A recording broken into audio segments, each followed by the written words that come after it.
Okay, this is Greg here. This is a investigation that I've been procrastinating for a long time. I've been aware of this, but as time goes on, I learn more and more and more about the scam and how deep it goes. Actually, multiple scammers and so forth.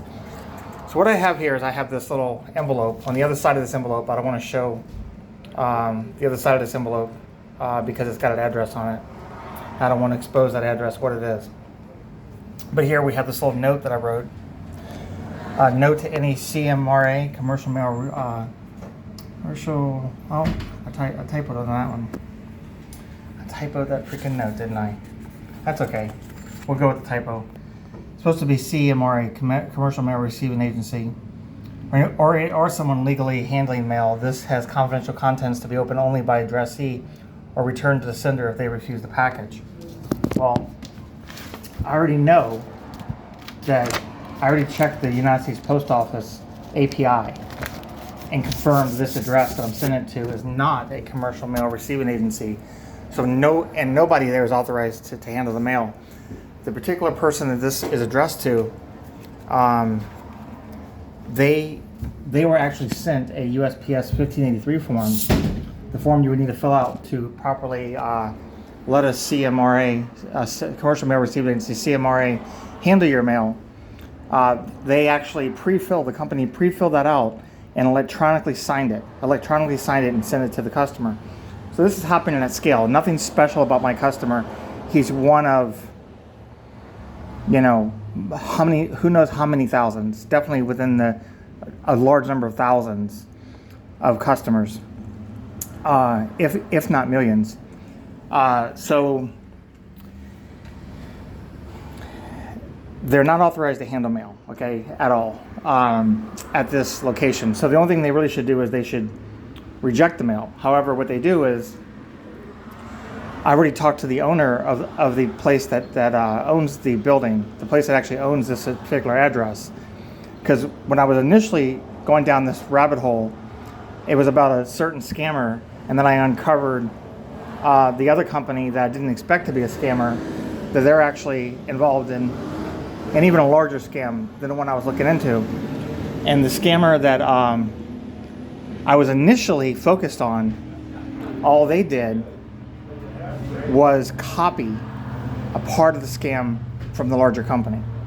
So anyway, so what I have here is I have a tile tracker, because I don't have an iPhone. I have an Android phone, so I have a tile tracker here. So I'm depending upon USPS employees to have this app installed. We'll see how good that works. So I'm gonna drop this into the mail here. I'm gonna take this and just simply drop it in here. Drop this in here. Take this and drop it in. And I'm gonna seal it up. Seal this up. It's got the, I'm going to cover the address here. It's got the address all there. I'm going to drop it in the box here. Away we go. Boom. It's gone. So what that's going to tell us is when it, and by the way, you cannot do this. You cannot send a tracking device without somebody's permission, without the person's permission that, so it has to be either me or somebody that I have permission from. So what I've done is have one of my customers that came to me for services, and he's one of the affected addresses. He's been scammed, basically. He's been scammed.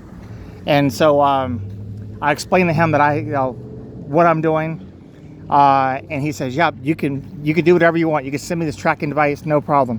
So I have that recorded. I got his permission, so I'm not violating federal law by doing that. So otherwise, I would be. Otherwise, I'd have to either send it to myself, and there's actually another tracker that I'm going to be sending to somebody else at the same address, but it's a different company. And what I believe is to be happening here is I believe that the package is going to be delivered by USPS. Okay, it's going to be delivered by USPS, and then it's going to keep moving.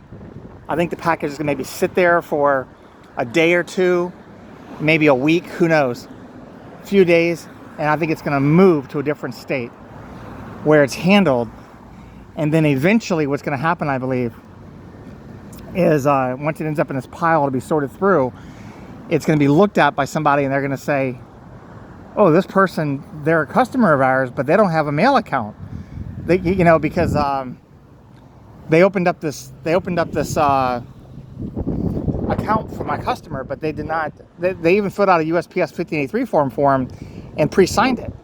But then they want to charge him extra monthly to have mail services, which he didn't pay for that.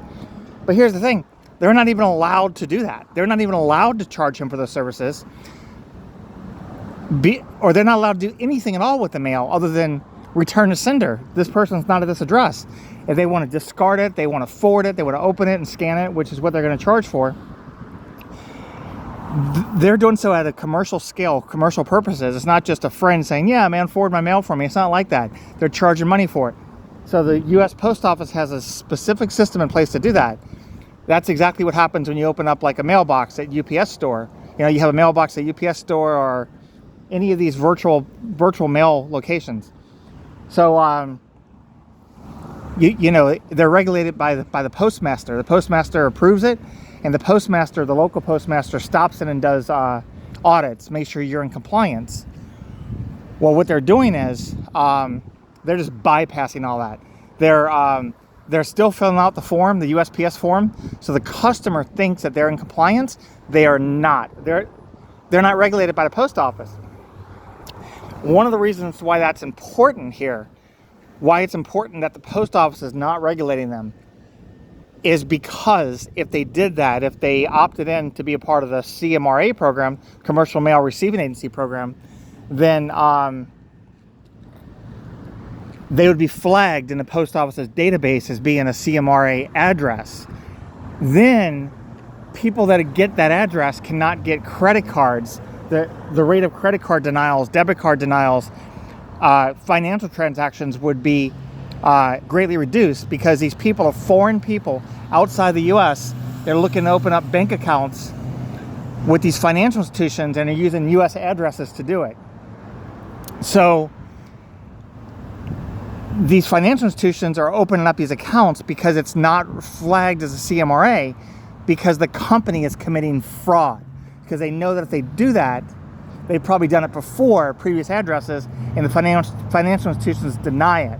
So they're not doing that so that the people can get their credit cards still, and they don't have the hassle dealing with the USPS. So it is, and that's just part of the scam. There's so many side scams here, but this is going to be very interesting. At this package, what happens to this package? I don't believe it'll be open. It might be open. I actually spent a little bit of money, not a lot, but a little bit of money on this tracking device. I'm hoping to get the tracking device back so I can send it the same exact tracking device again. But I also have a different set of 4, a different technology altogether, that I was expecting to do this, I wanted to do this test over a month ago, but my tracking devices, I guess they're sent from China and they're delayed in mail, like in customs or something. So I'm waiting on that. Those aren't even activated. I'm just waiting for them to come in. So I went to Best Buy and got this one. We'll see what happens. I will be updating on the progress of this. This is a big deal, because the company that I'm looking into here is the number one company that people think of to open up companies with, to open up an LLC, a company. It's the number one company that basically does that. And they are doing it. There are so many things they are doing wrong. There are so many, so many violations that they're doing wrong that people just ignore. But there's a lot more to it than that. It's not about what they're doing wrong. They are doing nothing right. In fact, they are charging the customer for a registered agent, right? So somebody, if they ever get sued for illegal, so somebody sues a company, and I don't believe there's even a registered agent at this particular address. In fact, the owner of the company that I talked to, the owner of the office, the building, told me, yeah, they forward mail but they don't receive legal paperwork. They had nothing to do with that. They did nothing more than rent a suite number is all they did. They just literally like rented a suite number. And so it's on paper only. Nobody works in that suite. It's just suite A, suite B. Okay, sure. Any mail that comes in and all for suite A, it doesn't matter what the number is afterwards, we forward it to this one person who rents it, or this one company that rents it. Any mail that comes in as suite B, it doesn't matter what the number is after it, we forward to this other person. Suite B is the scammer I was originally looking into. So, quite simply, they just, I think, take the mail. They probably receive it at a relatively good clip, a good volume, and they forward it on to the company to be processed.